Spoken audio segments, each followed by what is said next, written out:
Welcome to another episode of the Geek Homeworld podcast. I'm your host, Ed Sisevich, and welcome.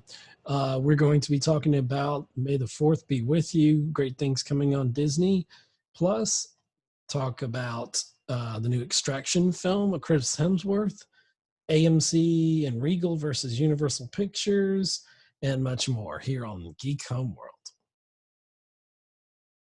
Hi, I'm your host, Ed Sisevich, and welcome to another episode of Geek Homeworld. And we're going to start first talking about, first off, I want to say thank you very much for everybody who's listened to the podcast and who will see this. And we sure appreciate you, tuning in and listening to the podcast and being part of it. I hope everyone's doing well during this pandemic. What a time in history in 2020. I never thought we'd be in this situation, and it's just crazy times, I guess. And I just hope you and yours are doing as well as can be expected, and hopefully you're thriving through all of this and staying well and healthy. Just a few things, a little house cleaning. You can find our podcast at Geek Homeworld .libsyn.com. That's geekhomeworld.libsyn.com. We're also on any platform wherever you find your podcasts at. That's where we are. So like Apple and Google Podcast app. I kind of like that one. It works well with my Android phone that I've got. So kind of like that one. We're also on different platforms. If you like following the movie industry, which we talk about here on the podcast, you can also check out Savannah on Film, and I host a radio show weekly from 7 p.m. to 8 p.m. local time here in off the eastern seaboard of from Georgia here, from Savannah. And anyway, it's on 107.5 FM in Savannah, Georgia, and it's on wruu.org, and it plays on the internet there. And we also do a Facebook Live, usually under normal circumstances. I haven't been doing new episodes of this show lately because just the staying in place orders and trying to, stay with that. So hopefully getting back into the studio and doing some more new interviews there. That's Savannah on Film, but you can check out Facebook. We also have a couple channels on Facebook. Geek Homeworld podcast. It's just Geek Homeworld on Facebook. You can go and like and follow us there. And then I have a Geek Homeworld gaming channel on Facebook. I'm trying to get that up and running. And of course, we're on YouTube, Geek Homeworld.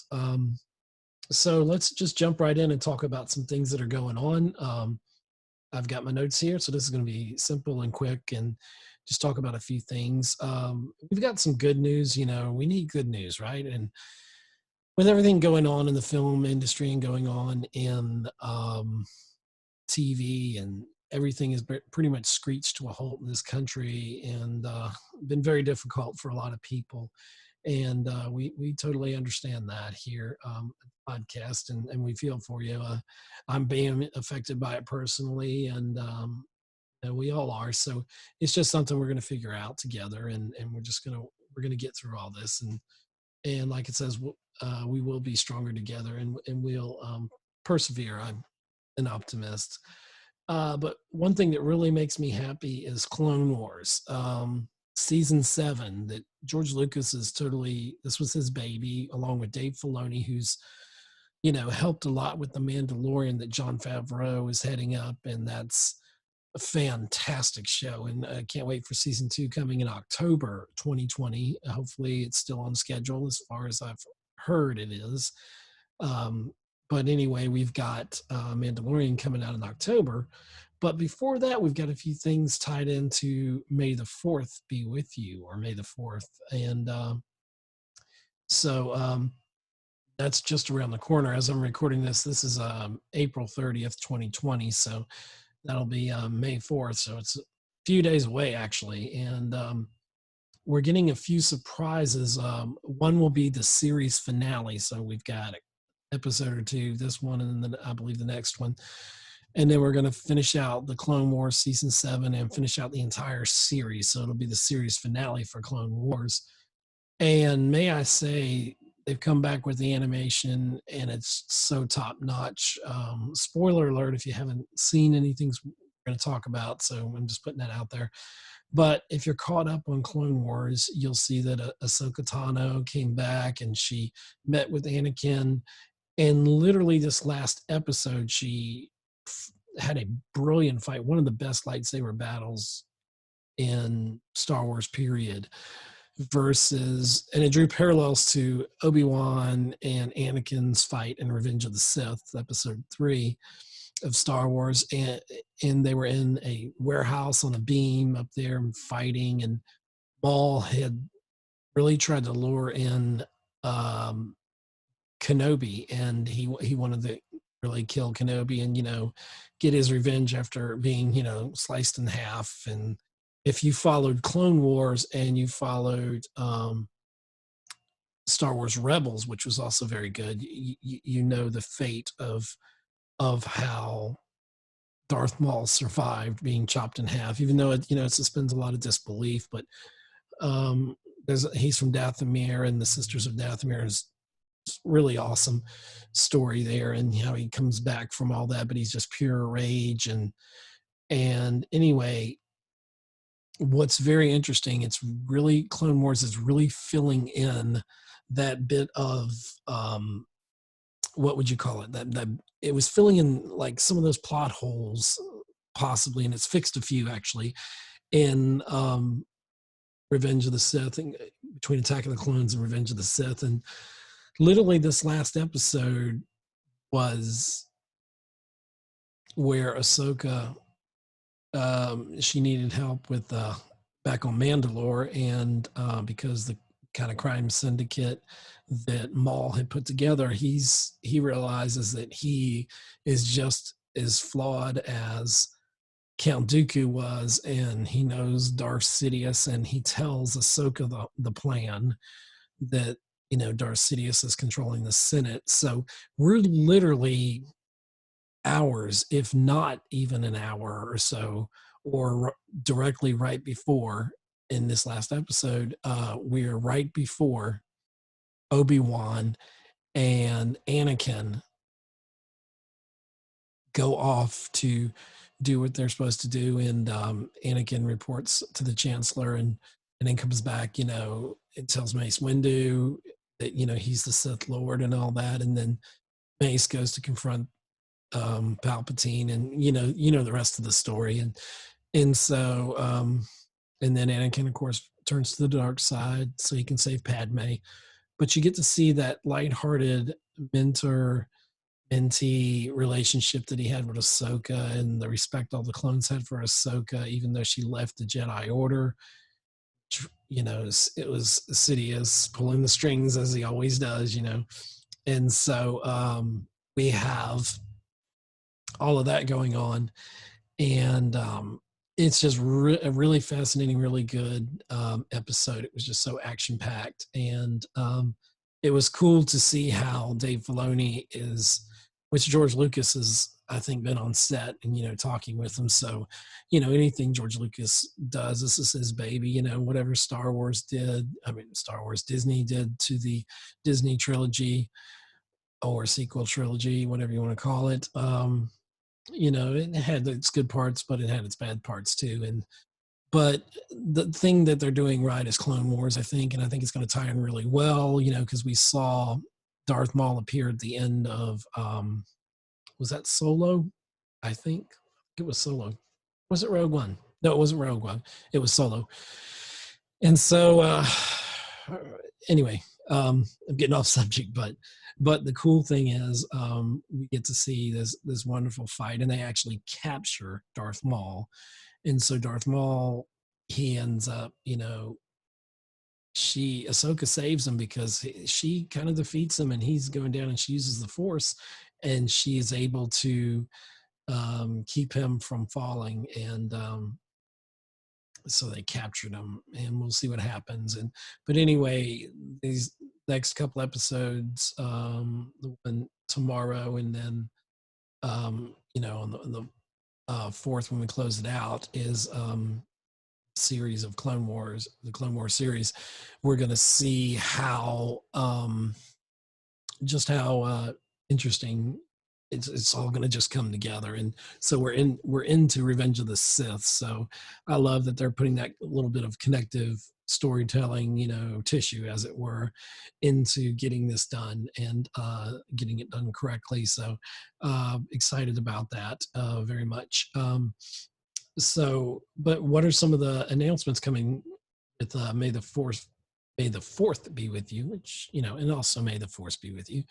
We're getting the series, I almost said season. It is season finale, but it's also series finale of Clone Wars. We're also getting I want to say about 2 weeks early, we're going to get a release. And I think part of it's because of just tying it in, and it's 2 weeks, but Disney could use the revenue right now with production shut down and everything shut down in the industry, as far as we can see at this particular point. So we end up we're getting Star Wars Episode 9, The Rise of Skywalker, released about 2 weeks early. So it's coming out on May 4th, along with the series finale of Clone Wars. Plus, we're getting a wonderful behind the scenes making of The Mandalorian. So that's going to even, whet our appetite for season 2 that's coming in, and all that. And you can't see in the studio here. Maybe I can grab it here, but for the camera, coming out of I've got a little background thing I'm trying out here, but there's I got this for my birthday. I don't know if you can see Baby Yoda there. If you're watching the video, there's Baby Yoda. So he's using the Force. He's waving at you. So there you go. So he's just sitting in on the show here. And anyhow, so I hope you get to see this. I mean, it's great that they're doing all this. And so this will really be a hyped up May the 4th for everybody. So that's pretty good. We talked about the next topic, and I'm just going to go briefly into it, but some of the things to watch while on this stay-at-home order, self-quarantine, whatever that we're doing. And one of them I saw, and I mentioned it on a previous episode, was the trailer to Train to Busan, and it's actually a sequel, Train to Busan 2 Peninsula. And so the trailer dropped about 4 weeks ago. So I know it's been a bit since I podcasted. And I'm excited to see, exactly how it's going to turn out. And the trailer looks awesome. If you have not seen Train to Busan, a friend hipped me to this program. Definitely want to check it out. It's on Netflix. And speaking of Netflix, I think they've got another hit on their hands. And then this one is Extraction with Chris Hemsworth, Thor, but he's not playing the character of Thor. And David Harbour. It's directed by the Russo brothers. It's a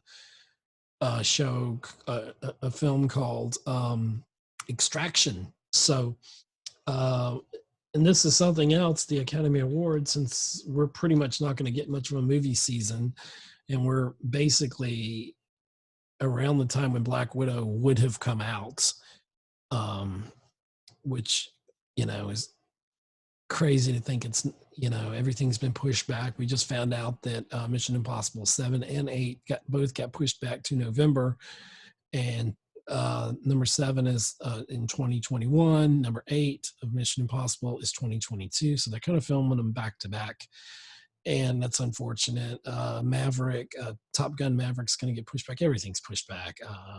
Fast 9 and stuff like that is pushed back. And Fast 9 kind of ties into what we're going to talk about in the next topic here.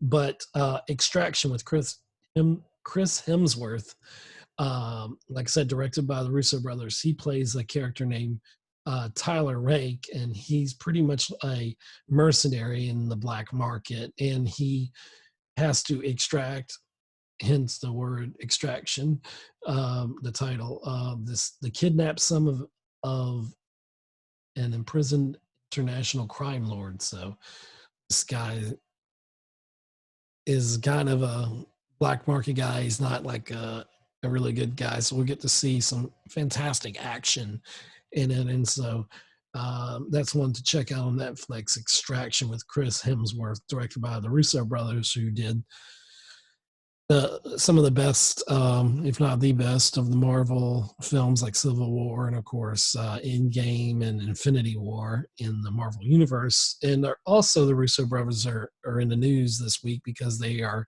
pushing for when the theaters reopen to before they get a lot of productions get up and running and they get films back out into wide release and everything, new films, they're going to maybe be showing some older films. And he said, the Russo brothers, they said actually that one way to really excite people would be to get uh, Endgame and Infinity War back in theaters. And yes, it would be good to see both of those on the big screen again. I'm a little apprehensive of going in big crowds yet. I've been trying to do my part, not just for myself, but for everyone else, and you know, kind of staying put on things. So, doing my best there. But um, I really hope that we see a lot of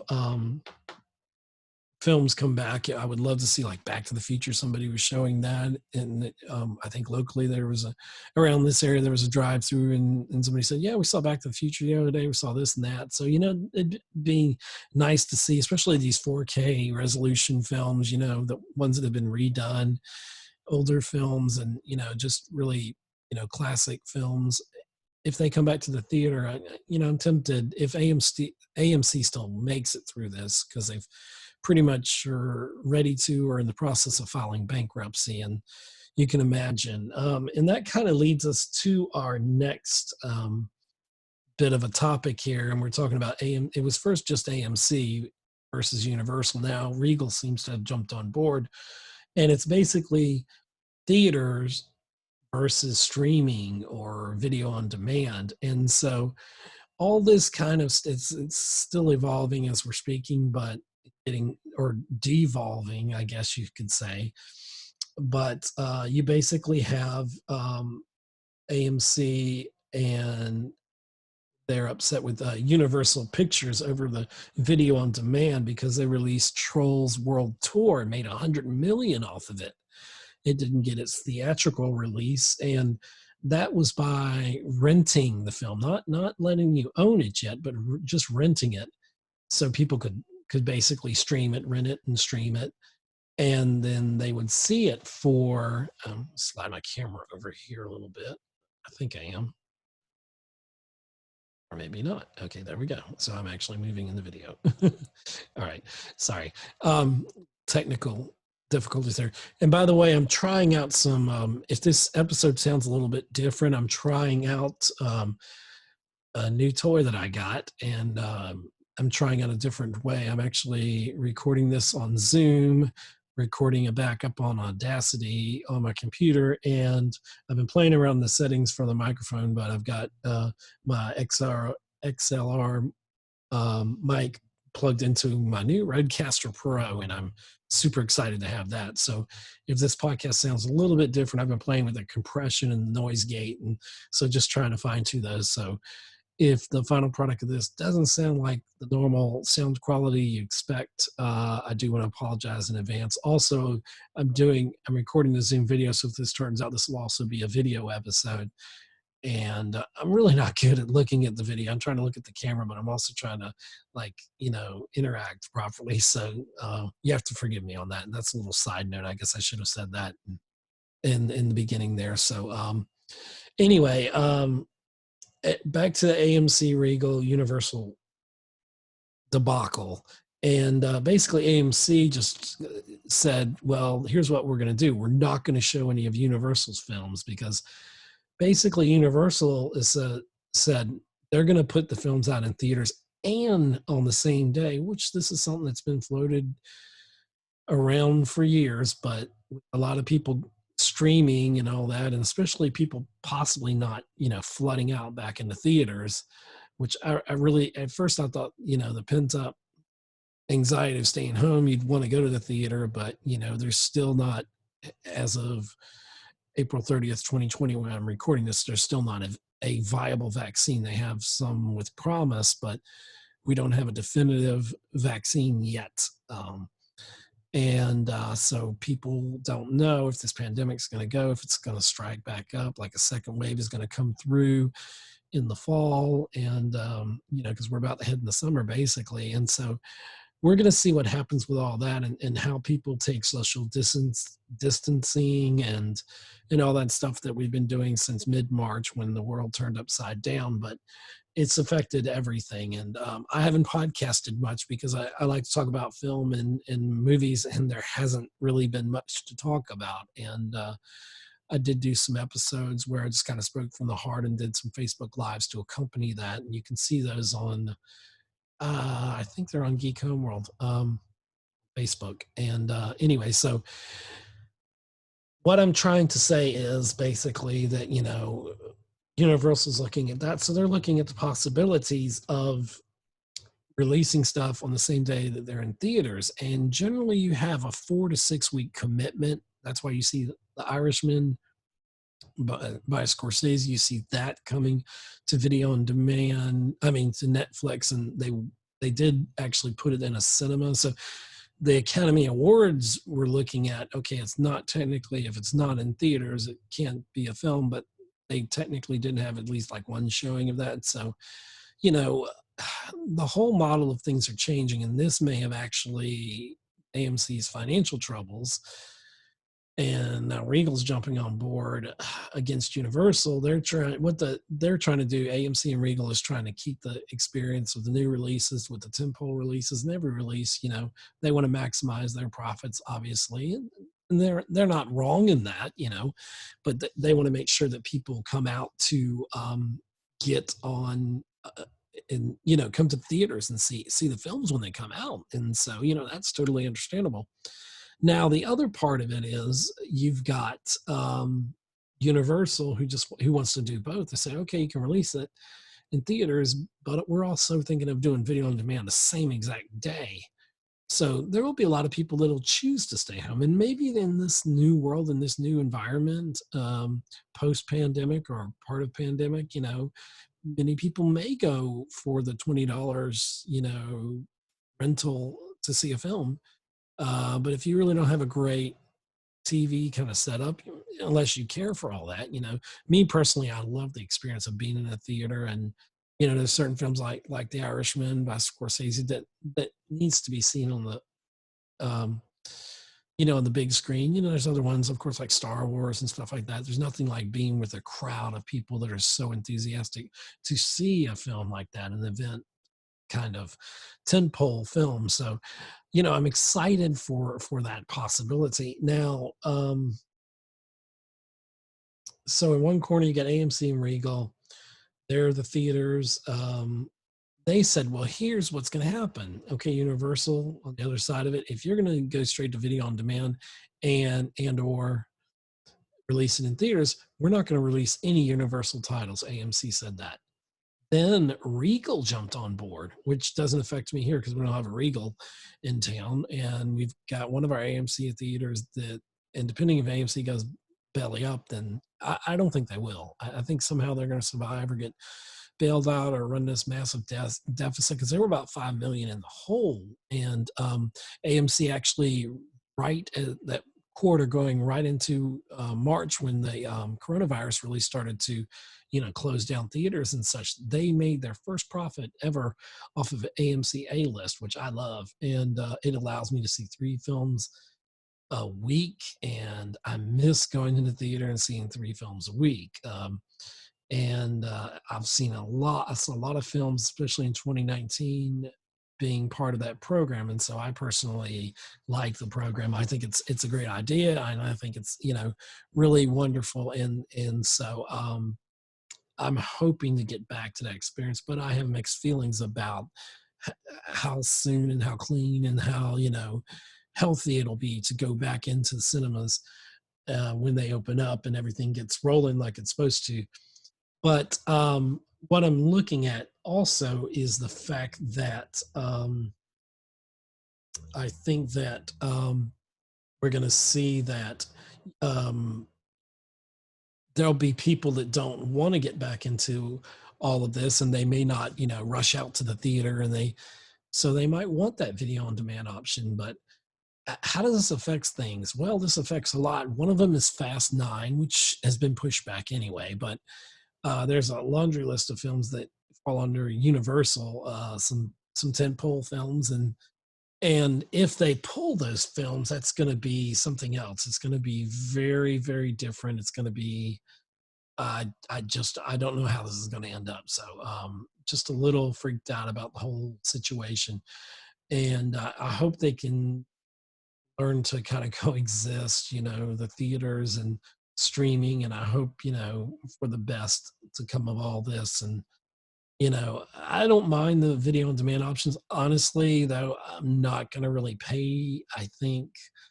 initially, I don't want theaters to go away. I don't want that to become a thing of the past, because I've enjoyed the theater experience so much. Even before A list was a thing, I was always going to movies. I could live in a movie theater. That's how excited I am to be not just working in the film and TV industry, but actually to go see films. And so I'm super excited. I'm hoping that I will, you know, find that experience again. I hope I'll be able to rediscover that. So that's about all I have for this episode. I want to thank everybody who's listened. Please let me know what your thoughts are, and hit us up on our YouTube channel. You can go over there and like and subscribe. These audio podcast versions of the podcast will always show up there, and I'll try to get this video version up there too. And if it turns out well, I'll also have this video version. Even if it doesn't, I may still upload it to Facebook, Geek Homeworld. So please go to Geek Homeworld, click that like button there, and follow on Geek Homeworld on Facebook, and you can see some updates and stuff we have, and plus this video, this live episode, this video episode. And I'm working more on the video. Like I said, I'm playing around with the sound, so hopefully this comes out really well. If the video doesn't sound good, just listen to the audio version. I may just post the Audacity version also as an MP3, and push it out to. Well, of course, I'm going to put it on. That's how I'll have to put it on the podcast. Through Libsyn, so it'll go out there to all the different places, Google Podcast. There's a bunch of others that Geek Homeworld is on, and so anyway, so um, check out Extraction. Let us know what you think if you've seen it already at this time. Let us know what you think. It's pretty awesome, and so we've got and you know what are your thoughts on AMC and Regal versus Universal? And I'm sure as movie fans, you're not ones to, who knows? I mean, it may come out different sides of it. That's what's wonderful, our differing opinions of things. But has the world changed so much that we're going to give up the theater experience? I don't think so, but it's still hard to say, when people will feel comfortable taking their families, taking their loved ones, if they're older, or even if they're younger or in between. I mean, are people going to feel comfortable? Are they going to feel safe going into theater again, and paying $400 for a drink and popcorn? But I wish they could make that better. But I do hope that AMC survives. I hope that Eagle survives. I hope all the theater chains. Cinemark, I know, was also going through some bad times. So it's just crazy all around. So hopefully things are going to get better. I want all you to take care of yourselves, stay healthy. Follow us at Geek Homeworld on Twitter. Let us know your thoughts and opinions, and maybe we'll include them in the next episode of the podcast. So thank you so much for listening. This is a Geek Homeworld podcast. I'm your host, Ed Cicich, and goodbye. And we'll see you later.